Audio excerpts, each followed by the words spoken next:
ایک شخص زندگی موت کی جنگ لڑ رہا تھا اور اس کے 4 بیٹے تھے. جو سب سے چھوٹا بیٹا تھا اس نے اپنے دوسرے 3 بھائیوں کو جمع کیا اور ایک عجیب سا فیصلہ ان لوگوں کے سامنے رکھا. کہا دیکھو والد بیماری سے جنگ لڑ رہے اور انہیں خدمت کی ضرورت ہے. کہا فیصلہ یہ ہے کہ اگر باپ کی خدمت میں کروں تو وراثت سے مجھے حصہ نہیں ملے گا، اور اگر باپ کی خدمت تم کرو تو تمہیں وراثت سے حصہ نہیں ملے گا. تینوں نے نظریں ملائیں. کہا باپ تمہارا، اور اس کی آرزو بھی یہی تھی کہ میں باپ کی خدمت کروں. میرے آقا فرماتے اس نے اتنی خدمت کی، جب والد دنیا سے جانے لگا، وہ ہمارے پنجابی میں کہتے ہیں نا کہ جا پتر تینو ستے ہی خیران ہے. جب دنیا سے اس کا والد گیا تو اس پہ راضی گیا. زندگی کی بہاریں لیل و نہار کروٹیں بدلتے رہے. الاختصار، ایک شب وہ سویا اور خواب میں کوئی اللہ کا بندہ ملا. اس نے کہا کہ فلاں شجر کے نیچے 100 درہم پڑا ہے، جاؤ اٹھاؤ اور لے آؤ. وہ کہتا ہے کہ آیا کہ اس میں برکت ہے؟ کیونکہ کثرت اور ہے برکت اور ہے. کہا اس میں برکت نہیں ہے. صبح اٹھ کے وہ خواب اپنی بیوی کو سنایا تو بیوی نے کہا گھر کے حالات آپ کے سامنے ہیں، ہمارے گھر میں فاقے ہیں، تو جائیں اور جا کے اٹھا لیں. کہا نہیں جاؤں گا. وہ فرماتے میں دوسرے دن پھر سویا تو مجھے وہی بزرگ ملے.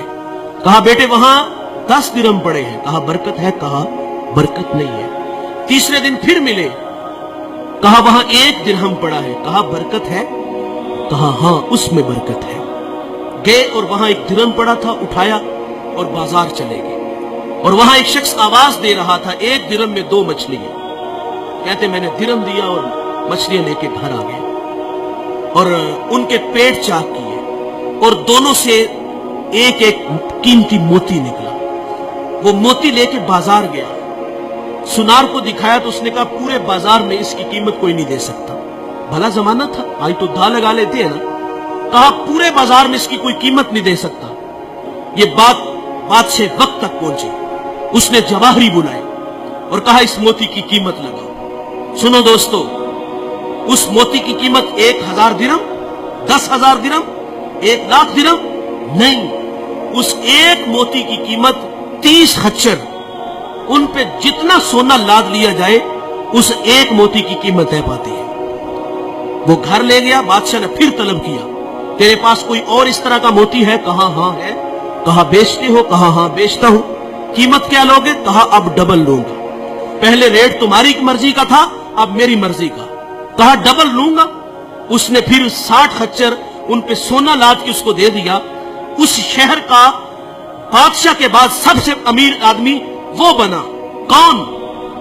جس نے بوڑھے باپ کی خدمت کی. جس نے باپ کی خدمت کی وہ اس شہر کا امیر شخص بنا. اور دوستو دولت ہی سب کچھ نہیں، ماں باپ بہت بڑی دولت ہے. جب وراثت تقسیم ہوتی ہے نا تو بھائی کوئی کہتا ہے وہ کارنر والا پلاٹ میرا، فلاں فیکٹری تیری. جائیداد تقسیم ہوئی تو جو ہے وہ ایک دوسرے کو کہا تیری وہ اور میری وہ. اور جب بوڑھے ماں باپ کی باری آتی ہے تو اس وقت تماشا دیکھنے والا ہوتا ہے.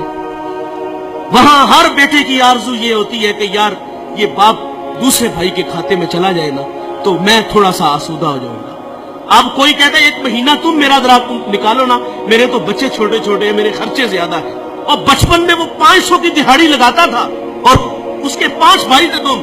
اس نے ایسا تو نہیں کیا کہ تمہیں دارالامان میں چھوڑ آیا ہو. ایسا تو نہیں ہوا کہ کسی کے آگے تمہیں بیچ آیا ہو. وہ 8 سے 18 گھنٹے کام کرتا رہا ہمارے لیے. اور آج وراثت تقسیم ہوئی تو کہا باپ تیرا، ماں تیری، تیرا کچھ نہیں لگتا. وہ ہمارے لیے انہوں نے کتنی قربانیاں دی، کتنی محبتیں بانٹی. آج کی اس بزم میں میں اور آپ عزم کریں کہ آج کے بعد ہم ماں باپ کا دل نہیں دکھائیں گے. ماں باپ ناراض ہیں تو ابھی جا کے ان سے معذرت کر لیں. یقین جانے ایک لمحہ لگتا ہے. میں پچھلے دنوں توبہ ٹیک سنگھ ایک جگہ خطاب کرنے گیا تو وہ بچہ مجھے دلائل دینے لگا کہ والدین کی زیادتی ہے. بڑی عجیب سی باتیں کرنے لگا. لیکن میں نے اس کے دل کے دروازے پہ دستک دی. اللہ کا شکر ہے کہ وہاں جھٹکا لگا اور وہ مجھے کہتا وہ نہیں مانے گے. میں نے کہا جاؤ تو صحیح یار. وہ کہتے میں کل جاؤں گا، محض زندگی وفا کرے نہ کرے جاؤ یار. وہ 10 منٹ بعد واپس آیا. وہ کہتا ہے یار یہ تو کائنات ہی عجیب سی ہے. میں بس جا کے ہاتھ باندھ کے کھڑا ہوا ہوں اور مجھے میرے باپ نے مجھے سینے سے لگا لیا. یہ بڑے کمال کے لوگ ہیں، ایک بار ملیں گے دوبارہ نہیں ملیں گے۔ اللہ تعالیٰ سے دعا ہے کہ اللہ ہمیں ان کی قدر کرنے کی توفیق عطا فرمائے۔ اس ویڈیو کو شیئر ضرور کریں، ہو سکتا ہے آپ کے ایک شیئر سے یہ بات کسی کے دل میں اتر جائے۔